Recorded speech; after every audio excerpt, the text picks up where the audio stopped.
My family remembered every pet's birthday but forgot mine for decades, so I exposed the truth, then watched their perfect reputation crumble. Every year, my 40th female birthday was like this weird, low-budget rerun. Same script, same outcome. No one remembered. My family somehow managed to make a huge production out of every other event under the sun. Puppy birthdays, the day Dad reunited with his favorite fishing hat, don't ask, and now the upcoming grand retirement gala for my parents. But my birthday? Nada. Not even a text. So, there I was on the morning of my 40th, standing in my kitchen with Mittens, my cat, purring away on the couch. The house was dead silent. You'd think hitting the big 4-0 might warrant, I don't know, a card or something. But nope, nothing. Just me and a pile of junk mail. Then, as if to twist the knife, the mail did deliver one thing of note, a thick cream-colored envelope with shiny gold embossing. I opened it and yep, it was exactly what I expected, an invitation to my parents' grand retirement gala. Seriously, they even capitalized the words like it was some kind of royal coronation. The event was in a few weeks, but the timing of the invitation was what got me. It showed up on my actual birthday. If that doesn't sum up my place on the family priority list, I don't know what does. I sighed and put the invitation on the counter. It wasn't like I was surprised, but man, the timing really hit differently this year. Maybe it was because 40 is supposed to feel like some kind of milestone. Or maybe I was just tired of the same old routine. Either way, the whole thing stung more than it should have. I didn't even have time to dwell on it though, because right then, the front door slammed open and in came Bailey, my daughter, like a whirlwind of books and tangled earbuds. She had that frazzled end-of-semester look going on. Half exhaustion, half caffeine-fueled panic. "Oh my God, Mom," she practically yelled, dropping her bag on the floor with a thud. "I just realized it's your birthday. Finals week totally scrambled my brain. I'm so sorry." Before I could even say anything, she was bear-hugging me so hard I thought she might crack a rib. And okay, it wasn't like her remembering made up for everyone else forgetting, but it did help a little. Bailey had always been the one person in my life who genuinely tried. "It's fine," I said, even though it wasn't really fine. I forced a smile, but she wasn't buying it. Her eyes zeroed in on the envelope sitting on the counter like it had personally offended her. "What's that?" she asked, already suspicious. I shrugged. "Your grandparents' latest guilt trip. They're throwing themselves a big party." Bailey snatched it up and started reading, her voice dripping with sarcasm as she mocked the flowery tone. "Let us come together to celebrate this remarkable milestone in their lives, blah blah blah. Oh, and look, they want you to give a speech. Again." She flipped the card onto the counter with more force than necessary and crossed her arms. "This is, what, the 30th time they've pulled this crap?" 29th, I corrected automatically. It was kind of sad that I'd kept count. Bailey frowned. "Mom, this is ridiculous. They remember every dumb little thing, like remember that year they threw Dad's coworker a surprise party because his cat got a promotion or whatever? But your birthday? Forget it." I snorted. It wasn't a promotion. It was an appreciation event, and it was for his parakeet, not his cat. "Same difference," she muttered. Then her expression shifted into something more determined. "You know what? No, we're not doing this. Let them call all they want. We're celebrating you today." Right on cue, my phone buzzed on the counter, lighting up with my mom's name.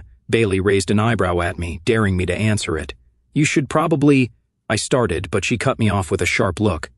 "You know what? Just don't answer it. Let them wait for once." I hesitated. It felt weird ignoring a call from my mom, even though I knew exactly what it'd be about. She'd want to talk logistics for the gala, like whether I'd make the toast sentimental or funny or whatever. Same speech, different year. But Bailey grabbed my hand before I could overthink it. "Come on, Mom," she said, pulling me toward the door. "We're celebrating you today." And honestly, for the first time ever, I didn't argue. I let the call go to voicemail, grabbed my coat, and followed Bailey out the door. We ended up at this little pancake diner downtown, the kind of place that has sticky booths and servers who call you honorable.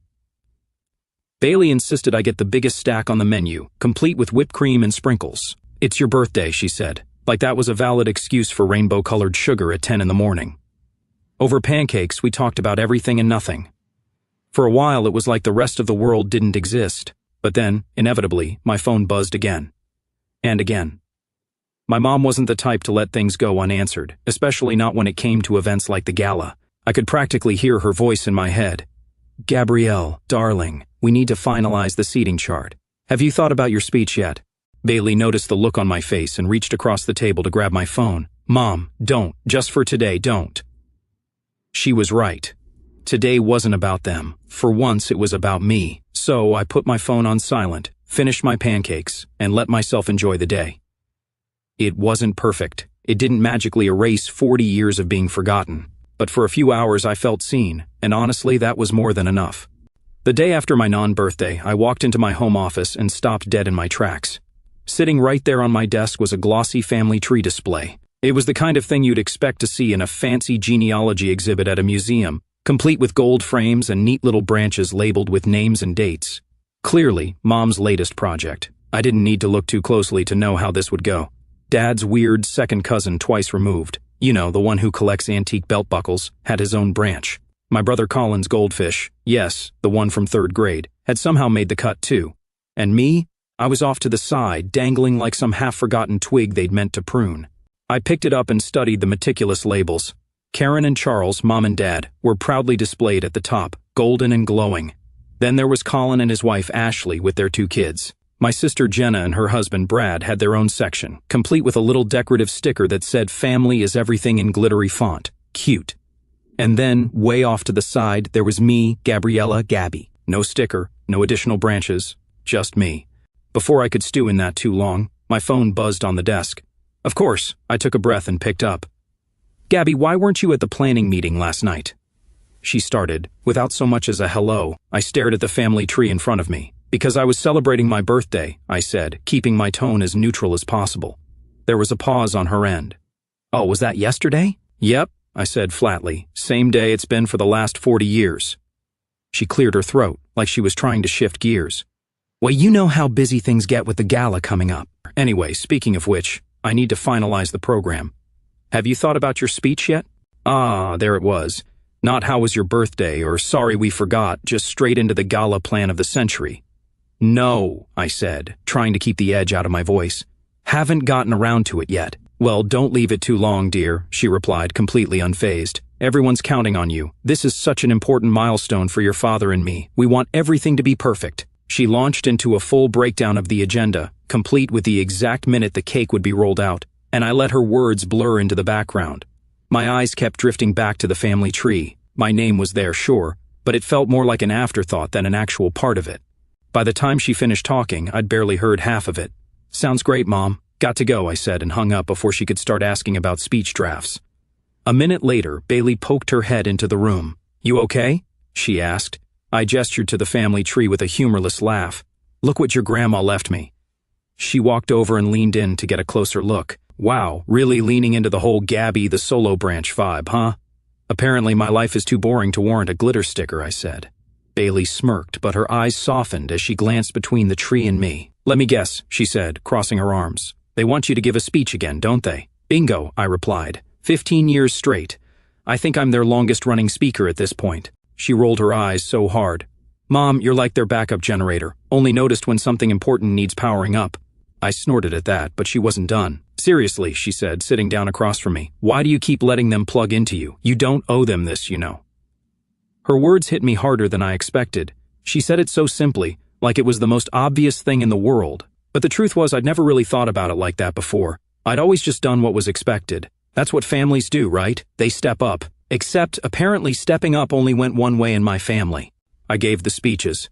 I wrote the heartfelt messages in their anniversary cards. I edited Colin's graduate school essays and helped Jenna plan her entire wedding. But when it came to my birthday, my life, my anything, crickets, I looked at Bailey and sighed. "I don't know, I guess it's just easier than fighting them about it." She shook her head. "That's the thing, Mom. You shouldn't have to fight them to matter. They should just see you." The simplicity of that statement nearly broke me. I swallowed the lump forming in my throat and tried to play it off with a joke. "Well, maybe I should start tap dancing at these events. That'd get their attention." Bailey smiled. "Or," she said, standing up and grabbing her phone, "you could just stop being their emotional power supply altogether. Let them figure out how to power their own gala for once." I chuckled, even though her words stirred something deep inside me. The thought of just not doing it felt both liberating and terrifying. But as I stared at that ridiculous family tree with its glittery stickers and glaring omissions, I couldn't help but wonder if maybe she was right. Maybe it was time to stop letting them plug into me. Then, an idea hit me out of nowhere. If my family couldn't see me, then maybe I just had to make them. I closed my laptop, opened a blank document, and started typing. No outline, no plan, just years of pent-up frustration pouring out of me. At first, it was mostly venting. I wrote about the forgotten birthdays, the missed milestones, the endless speeches I'd given at their parties while they barely acknowledged I existed. But as I kept going, it started to take shape. It wasn't just a rant anymore, it was a story. My story. I don't even know how long I sat there typing, hours maybe. It wasn't until my hands started cramping that I finally leaned back and realized I had a rough draft of something that felt more real and honest than anything I'd ever written before. I didn't know what it was yet. A journal, a letter, maybe a memoir. But whatever it was, it felt like a start. The next day, I sent Bailey a text, "Got a project I want to run by you. Bring snacks." When she showed up later that afternoon, I handed her my laptop. She plopped down on the couch and started scrolling through the document. At first, she didn't say much, but I could see her expression shifting. Eyebrows furrowed, occasional murmurs of "oh my god" and "wow." When she finally finished, she set the laptop down and looked at me like she was seeing me for the first time. "Mom," she said, her voice serious, "this is intense." "Too much?" I asked, suddenly second-guessing myself. "No," she said quickly, "not too much, just honest, like brutally honest. I love it." I let out a breath I didn't realize I was holding. "You think anyone else will?" Bailey grinned. "I think it's exactly what they need to hear, even if it makes them squirm." Her vote of confidence was all I needed, but I had to figure out what to do with it. I wasn't ready to share it with my family yet, not until I was sure it was polished and ready for the fallout. So I did what I do best. I kept writing. Over the next few weeks, that rough draft turned into a full-blown manuscript. Every time I thought I was finished, another memory would bubble up, and I'd dive back in to add more. I wrote about the year I made the honor roll, and Mom told me I shouldn't brag when I brought it up at dinner. I wrote about the time my brother threw a fit at a family barbecue, and somehow I ended up apologizing even though I hadn't done anything. I wrote about the Christmas they all went on a ski trip and didn't realize they'd forgotten to book me a ticket until 2 days before. Each chapter felt like a little piece of myself coming back into focus. By then, I wasn't just the family speech giver or the backup generator or the overlooked daughter. I was a person who had a story worth telling. But of course, my family didn't make it easy. "Gabby, we need to finalize the timeline for the gala," Mom said during one of her many calls. "Have you written your speech yet?" "I'm working on something," I said vaguely. I just didn't mention that the something was more of a book than a speech. "Well, don't wait too long," she said in that tone that made it clear waiting wasn't an option. "And remember, this is about celebrating us. Keep it light, keep it heartfelt. You're so good at that." I bit my tongue to keep from saying what I really wanted to say. Then there was Colin, who texted me one afternoon, "Mom's stressed. Can you just handle the speech stuff so she doesn't freak out?" Classic Colin, always pawning off emotional labor like it's a hot potato. I didn't even bother responding. And Lauren, of course, chimed in with her 2 cents. "If you need inspiration for the speech, I could send you some photos from their anniversary. They'd love if you mentioned that." What I wanted to say, "Yeah, Lauren," because nothing screams authentic like shoehorning a cruise story into a retirement gala speech. What I actually said, nothing. I let her text hang in the void, unanswered. Meanwhile, the manuscript was coming together in ways I hadn't expected. By the time I reached the final chapter, I realized it wasn't just a story about being forgotten. It was a story about finding my voice, a voice my family had spent decades ignoring. I sent the finished draft to a few close friends to get their thoughts, and the feedback was overwhelmingly positive. "Raw," one friend called it. "Unapologetically honest," said another. Even my writing group, who were usually more interested in plot twists and pacing, agreed it was the best thing I'd ever written, and it wasn't long after that I started sending it out to publishers. I wasn't expecting much, maybe a polite rejection or two if I was lucky. But within a week, I got my first bite. They sent me an email saying, "We're thrilled to express interest in your manuscript. Your story is powerful, and we believe it has the potential to resonate with a wide audience." I stared at the screen, barely able to process what I was reading. The book wasn't just an outlet anymore, it was real, and soon enough my family was going to know just how real. By the time the gala was just a few days away, word of my book had somehow leaked to the family. I couldn't pinpoint how it happened. Maybe one of the friends I'd shared it with accidentally mentioned it to the wrong person, or maybe Bailey's enthusiasm got a little too loud around the wrong crowd. Either way, the secret was out, and the fallout hit like a tornado. It started with texts, at first subtle enough to be deniable. Colin sent, "Hey, heard you've been working on something big. Sounds exciting. Let's catch up before the gala," which, coming from Colin, was suspicious. He never caught up unless it involved dumping a problem on someone else. The rumors about my book must have been too juicy for Lauren to keep to herself because she showed up at my house 2 days before the gala. She didn't call ahead, of course not. Instead, she let herself in like it was still 1999 and we were living under the same roof.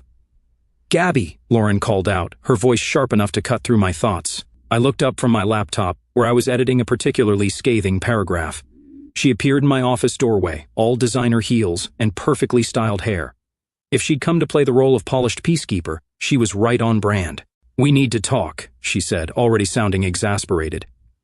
I leaned back in my chair and gestured to the seat across from me. "By all means, let's talk." She didn't sit. Instead, she crossed her arms and stared me down like I was a teenager caught sneaking out. "I've heard things, Gabby. Mom's heard things. Everyone's heard things. Is it true? Are you really going to air our family's dirty laundry in a book at the gala?" I closed my laptop slowly, taking my time. First of all, it's not dirty laundry, it's my story. Second, the gala's timing is just a happy coincidence. She scoffed, finally sitting down but perching on the edge of the chair like it might bite her. "You know what this is going to do, don't you? Mom is going to lose her mind. She's already stressed enough about the seating chart, and now she's worried you're going to humiliate her in front of everyone. Dad's colleagues, their friends, even the governor's wife might be there. Is that what you want? To ruin the entire evening?" I shrugged. "Not my intention, but if they feel humiliated, maybe it's because they're seeing themselves clearly for the first time."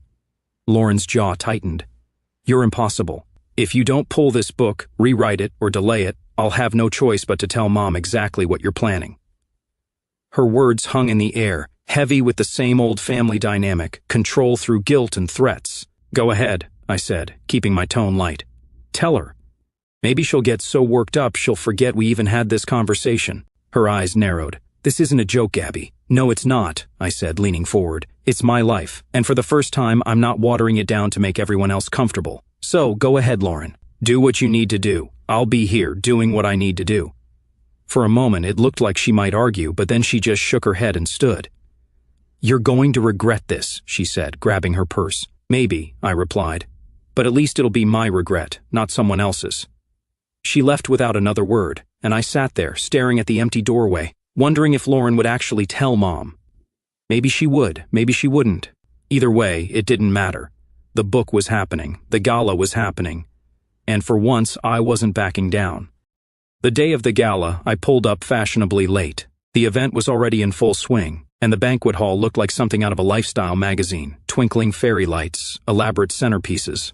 And of course, the infamous family tree display, now lit up with tiny LED spotlights to give it an extra special touch. It all felt so over the top, so performative, like a set piece for the perfect family they wanted everyone to believe in. This wasn't a coincidence. I'd planned my entrance down to the minute. They wanted me to show up early, blend into the crowd, and deliver another one of my carefully worded, heartfelt speeches. Not this time. Tonight, I wasn't here to play my assigned role. Tonight, I was here to be me. The second I stepped through the doors, heads turned. A few relatives whispered to each other, eyes darting toward me like they'd been waiting for the other shoe to drop. I scanned the room until I spotted Mom, holding court by the family tree display. I approached her with measured steps, taking my time as I crossed the room. She noticed me almost immediately, and her smile tightened just enough for me to catch. "Gabriella," she said, waving me over. "So nice of you to join us. We were starting to think you weren't coming." "Oh, I wouldn't miss it," I replied smoothly. "After all, you've always counted on me to show up, haven't you?" Her expression flickered for a moment, but she recovered quickly. "Of course," she said. "Now, come meet some of your father's colleagues." I interrupted her by pulling a sleek bound copy of my book from my bag and holding it out to her. "Actually, I brought you something. A little gift for the occasion." She took the book, her expression shifting from confusion to something closer to dread as she read the title, On the Art of Invisibility. Her fingers tightened around the cover, and I could see the gears turning in her head. What is this?" she asked, her voice faltering. "My speech," I said, loud enough for the nearby guests to hear, or, well, the one I've been waiting to give for 40 years. The murmur around us grew louder. Mom looked around nervously, clearly trying to figure out how to defuse the situation. "Gabriella, this really isn't the time." "Actually," I interrupted again, "I think it's the perfect time. After all, this event is about celebrating legacy, right? What better way to honor that than by sharing a piece of mine?" Without waiting for her permission, I turned to face the crowd. "Good evening, everyone," I said, raising my voice to address the room. "I know most of you were expecting me to give a toast tonight, and don't worry, I brought one. It's just a little different than what you might be used to." I opened the book to the dedication page and began to read aloud. "To my family," I said, my voice steady despite the growing tension. who taught me the true meaning of invisibility. This book is for everyone who has ever felt unseen, unheard, and unimportant.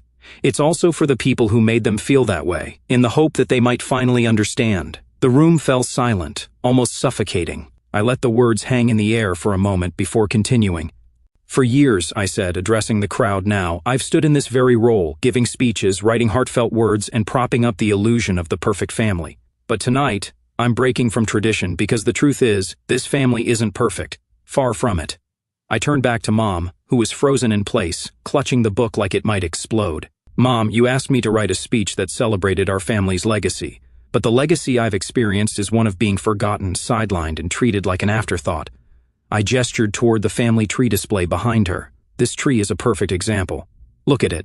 Every branch meticulously labeled, every name celebrated, except mine. My branch? It's barely visible, just like my place in this family. Gasps rippled through the crowd. I spotted Colin and Lauren hovering near the back, their expressions a mix of shock and discomfort. Dad, ever the diplomat, was doing his best to avoid eye contact with anyone.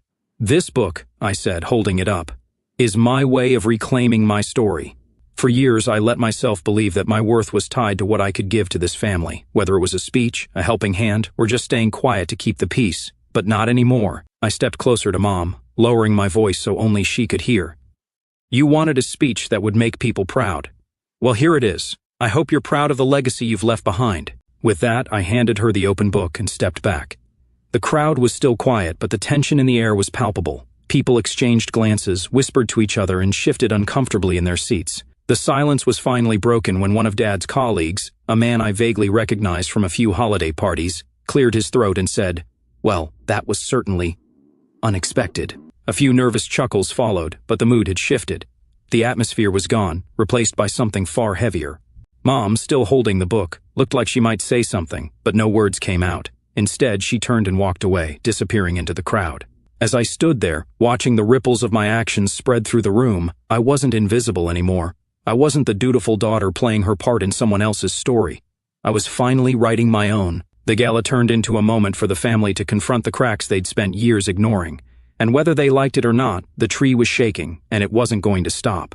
But they were definitely not going to stay silent. The morning after the gala, I woke up to a phone buzzing like it had a personal vendetta against my peace. Text after text, missed call after missed call. Every notification was from someone in the family. The sheer volume alone told me they weren't reaching out to thank me for my thoughtful contribution to the evening. Bailey, still half asleep, saw my phone lighting up like a Christmas tree. "Guess they're awake," she said, smirking. "Barely," I replied, tossing the phone onto the counter and pouring my own coffee. "Let them simmer." By lunchtime, the simmer had turned into a full boil. A loud knock rattled the front door, followed by my sister Lauren's unmistakable voice, "Gabriella, open the door. We need to talk." Bailey looked up from her phone. "And so it begins," she said, grinning as she grabbed a bag of popcorn and settled onto the couch, fully prepared to enjoy the show. I opened the door to find not just Lauren, but Colin and Mom as well. Lauren pushed her way inside like she owned the place, her heels clicking against the floor with purpose. Colin trailed behind her, looking like he'd rather be anywhere else, and Mom brought up the rear. "We need to talk," Lauren repeated, planting herself in the center of the living room. "Come in," I said sarcastically, shutting the door behind them. They didn't bother sitting. Lauren launched right in. "What the hell was that last night? You completely blindsided us." "You mean the part where I told the truth?" I replied, crossing my arms. Mom held up a hand like a traffic cop. "Enough, Gabriella. This isn't funny. You embarrassed this family in front of everyone. Your father's colleagues, our friends. Do you have any idea how that made us look? Like a family that treats one of its members like she doesn't exist?" Bailey chimed in from the couch, munching on her popcorn. Mom shot her a glare but didn't respond. Colin, ever the peacekeeper, stepped forward. "Gabby, we get it, okay? You've got some grievances, and maybe we haven't always been as aware as we should have been. But doing this at Dad's gala? That was low." I laughed, shaking my head. "You think I'm the one who stooped low? Colin, I've spent 40 years being ignored by this family, and the one time I finally speak up, you're mad because I didn't do it in private? Guess what? Private doesn't work with this family. It just gets buried." Lauren groaned. "You could have come to us. You could have said, 'Hey, I've got some issues we need to talk about.' But no, you had to turn it into a spectacle." "Do you even hear yourselves?" I said. "I spent years being your speechwriter, your problem solver, your emotional punching bag, and the second I say something you don't like, I'm the bad guy?" Mom cut in. "Listen, we love you. We've always loved you. But this This was cruel. You humiliated us. Humiliated you? I snapped. Mom, do you even realize how many times you've humiliated me, how many birthdays you forgot, how many achievements you dismissed? You act like this family is some perfect legacy worth celebrating, but it's not, and you know why? Because you don't see the people in it. You don't see me. Lauren broke the silence, her voice quieter now. So, what happens next? You release the book and ruin everything? You destroy Dad's reputation? What good does that do anyone? This isn't about ruining anything, I said, my voice steady. It's about telling the truth, and if the truth ruins your perfect little image, maybe it wasn't that perfect to begin with. Mom stepped forward, her expression unreadable. If you go through with this, don't expect to be welcomed back into this family, and don't expect to see a dime of your inheritance. I laughed, shaking my head. If being part of this family means erasing myself to make you comfortable, I don't want it. Keep your inheritance. I'd rather have my dignity. Mom's lips tightened even further, and for a moment, I thought she might say something else. But instead, she turned and walked out the door without another word. Colin followed, and Lauren hesitated just long enough to shoot me a look that was equal parts frustration and disappointment before leaving too. As the door slammed shut, Bailey let out a low whistle from the couch. You okay? She asked. Honestly, I said, yeah. For the first time in a long time, I think I am. I felt lighter after the family meeting, like a weight had finally been lifted. For years, I'd carried the burden of keeping the peace, of biting my tongue and playing the role they needed me to play. But that morning, as I watched them walk out of my house, I realized I didn't need to carry it anymore. Their anger, their disappointment, their attempts to guilt me into submission, it wasn't mine to hold. It never had been. The next few days were quieter than I'd expected, though not without their challenges. My phone continued to buzz with messages and missed calls, mostly from Lauren and Colin. They were still trying to negotiate, to convince me that delaying or rewriting the book would somehow fix everything. But I knew better. Their solutions weren't about repairing relationships or addressing the issues I'd raised. They were about damage control, about maintaining the facade they'd worked so hard to build. I ignored their messages and focused on what mattered, the book. My publisher was ecstatic, updating me regularly on the marketing campaign and the growing buzz around the release. Advanced reviews were pouring in, and the response was overwhelmingly positive. Words like unflinching and powerful appeared again and again, and each time they felt like a validation of everything I'd poured into those pages. There were moments when doubt crept in, of course. I'd sometimes wonder if I'd done the right thing. That last family meeting had made it clear that I'd crossed a line they weren't willing to forgive.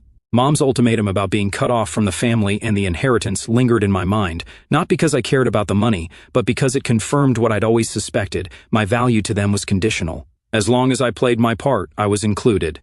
The moment I stepped out of line, I was expendable. But even in those moments of doubt, I knew I couldn't go back. The book was more than just a collection of stories. It was my voice, my truth, and my way of reclaiming the identity they'd spent years erasing. The morning of the release, my phone lit up with notifications. The book was officially out, and the world was already responding. Social media was buzzing with posts from early readers, and friends and colleagues flooded my inbox with congratulatory messages. Some of the most meaningful comments came from people I didn't even know. Strangers who shared their own stories of feeling invisible, of being overlooked by the people who were supposed to love them most. Their words reminded me why I'd written the book in the first place. It wasn't just for me, it was for anyone who'd ever felt unseen. Among the flood of notifications, one message stood out. It was from Dad, short and to the point. It simply read, "I read the book. Call me when you have time." I was unsure how to respond. Dad had always been the quiet one, content to let Mom run the show. He rarely got involved in family conflict, and when he did, it was usually to smooth things over without taking a side. The fact that he'd read the book and wanted to talk about it was unexpected. I spent the rest of the morning preparing myself for the conversation. I didn't know what he was going to say, but I wasn't afraid of it anymore. The family had made their stance clear, and I'd made mine. There was no going back, no undoing what had already been done, and that was okay. For the first time in years, I felt like I was standing on solid ground I'd built for myself, without their approval or permission. Later that afternoon, I sat down with my phone in hand, ready to make the call. Whatever Dad had to say, I knew one thing for certain: I wasn't going to apologize for choosing myself. I wasn't going to apologize for finally stepping out of their shadow and into my own. This was my story, and I wasn't going to let anyone take it away from me. The choice had already been made. I don't think I overreacted. For years, my family overlooked and undervalued me, ignoring my milestones, especially my 40th birthday, while making a big deal out of their own events. That neglect built up, and it pushed me to finally speak out. Writing and sharing my story wasn't just me lashing out, it was me reclaiming my voice, my truth. It forced my family to face how they've sidelined me, even if they got defensive about it. Having Bailey, my daughter, in my corner, cheering me on, and hearing from readers who connected with my story, it all showed me I wasn't wrong to feel this way. I chose to be real instead of staying silent, and to me, that's not an overreaction. It's courage.